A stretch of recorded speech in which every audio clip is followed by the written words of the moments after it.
English grammar lessons. The past perfect continuous tense.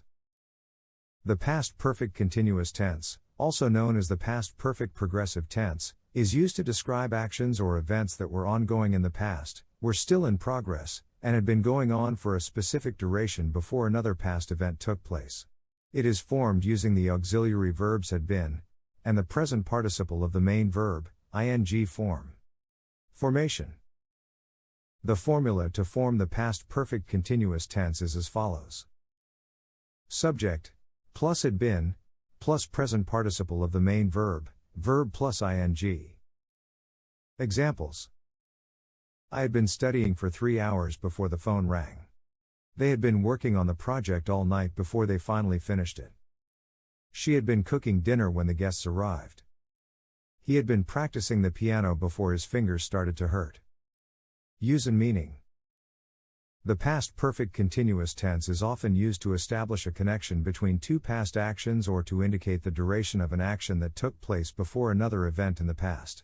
It emphasizes the continuous nature of the action or event, highlighting its duration leading up to a specific point in the past. Key points. Duration. The past perfect continuous tense focuses on the duration of an action in the past.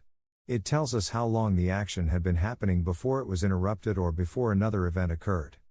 Specific time reference. The past perfect continuous tense is commonly used with time expressions like for, since, all day, all night, before, etc. to provide a clear reference to the duration of the ongoing action. Connection of events. This tense helps establish a sequence of events in the past, showing that one action was happening continuously before another action took place. Examples of time expressions. She had been jogging for an hour before it started raining. They had been waiting since morning before the bus arrived. He had been practicing the speech all day before the conference began. Differences between past perfect continuous and simple past. The past perfect continuous emphasizes the duration of an action leading up to another past event, while the simple past focuses on completed actions in the past without highlighting their duration. Past perfect continuous.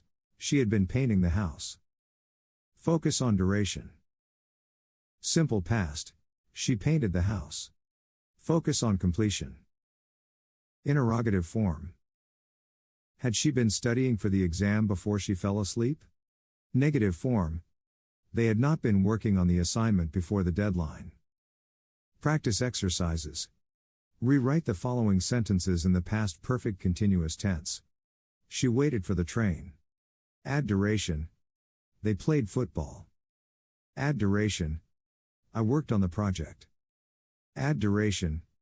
Fill in the blanks with the correct form of the past perfect continuous tense. He study for 2 hours before he took a break. By the time I arrived, they wait for over an hour. She was tired because she dance all night. Conclusion. The past perfect continuous tense is a valuable tool in English grammar to describe ongoing actions in the past with a focus on their duration and their connection to other past events. By practicing and using this tense, you can improve your English language skills and express yourself more effectively in various situations. Happy learning!